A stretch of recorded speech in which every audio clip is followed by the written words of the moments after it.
One day, a curious traveler stumbles upon the book. Intrigued by this discovery, she decides to read it.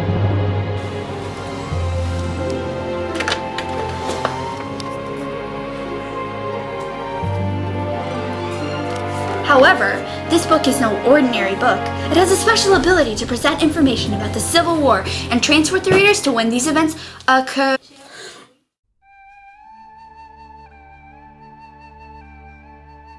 During the Civil War, thousands of casualties' deaths were not only caused by enemy fire, but something far more devastating: disease. In fact, almost 2/3 of the deaths were a result of disease.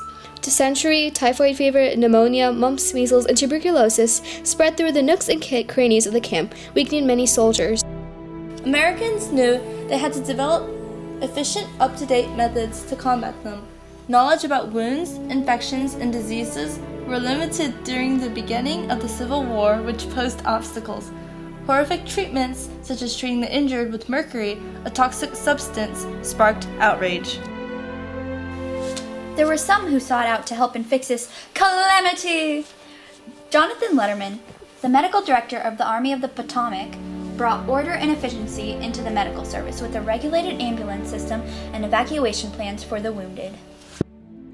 Claire Barton, a well-known humanitarian and founder of the American Red Cross, brought professional efficiency to soldiers in the field, especially at the Battle of Antietam in September of 1862, when she delivered much-needed medical supplies and administered relief and care for the wounded.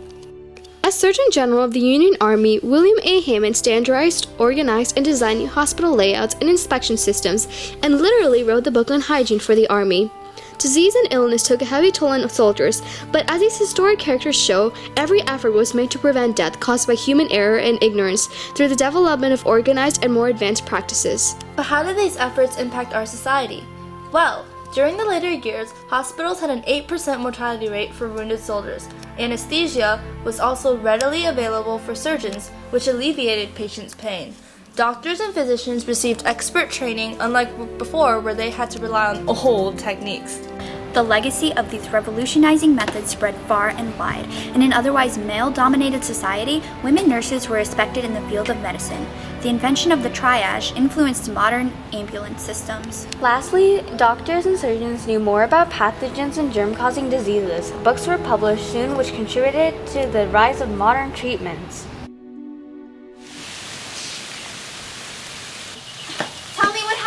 You were shot. My arm, it hurts so much. I hit my head somewhere. Assistant, help lay him down. Carefully. Check his arm. Do you remember where you are? Do you remember what year it is? Oh, the year is 1862. I was by the Battle of Antietam. So your head isn't too bad, but your arm isn't looking too good. Don't worry, I'm here to help.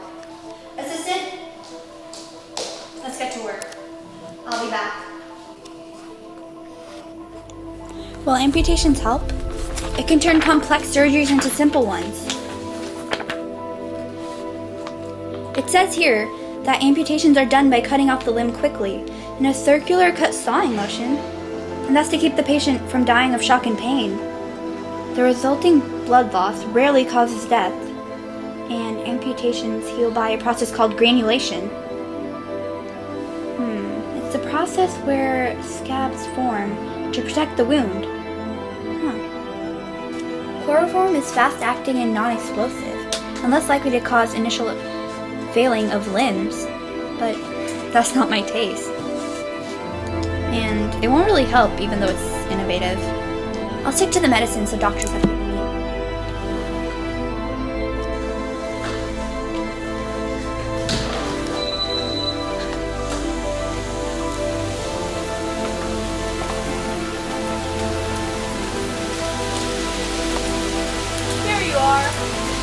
If there's one good thing that came out of this war, it's that we've advanced.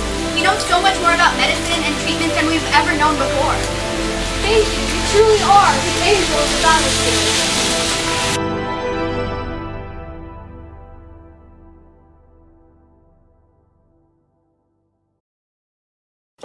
For Photography played a big role in the Civil War. Photographs of secret battle plans, choice of weapons, and their location gave the photographers that a huge edge in the war, allowing them to be a step ahead than their opponent. Another form of espionage used in the Civil War was intercepting valuable telegraphs. Many battle plans and useful information was sent through the telegraphs. Telegraphs allowed an easy way to transport information. However, many times these secrets got in the hands of the other side, allowing them to have a head start and inevitably destroying the prior plan. Over time, Civil War espionage agents became great assets to planning battle strategies. These spying tactics help improve the future way of communication and planning, also able to give an edge to opposing sides. Written communication was another used method of spying during the Civil War. Although both sides encrypted their messages, code breakers often were able to decipher the content and find out important information on the location or tactics of an enemy army. Both sides also learned how to tap telegraph lines. While written communication played a significant role in the Civil War by sending messages efficiently, it was really risky because the secrets could spill if the other side could decipher the hidden message. Why are there so many Union soldiers marching around town? General Sherman won't be pleased one bit. I had to do something about this without exposing my identity. General Grant hasn't posted any orders yet, but I have to guard this house in order to capture those filthy Confederates.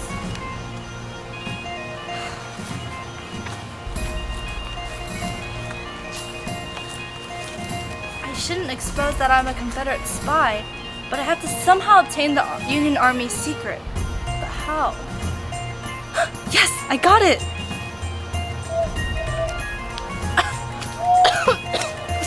Are you all right, miss? Yes, I'm all right. But my throat is really parched and I need some water. Of course. Thank you. Are you all right now? Yes, thank you. But what are you doing out here? Just trying to capture some pesky Confederates. Yes, I tell you, the victory will go to the Union. So, what's your name? Belle. What a pretty name. I'm Captain Daniel Kiley. So, where are you from? Oh, Pennsylvania. I have to check up on the Union progress here with special orders from General Grant. Would you mind if I asked you what you guys are doing next? Not at all. In fact, could you take these secret Union commands and battle tactics to Captain Dayton? Secret stuff in there. Yes, it would be my pleasure to.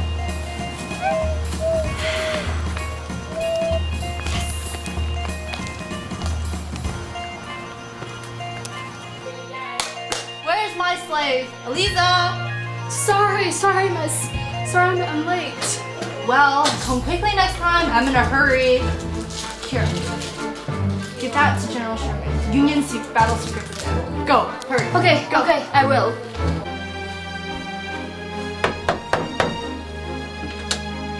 Hey, is it Belle? No, I'm her slave, General Sherman. She sent me some notes about the Union Army. Here.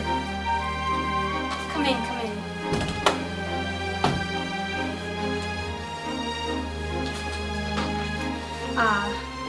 Give Belle Boyd my thanks. She's the only Confederate spy I can actually trust. Of course, General.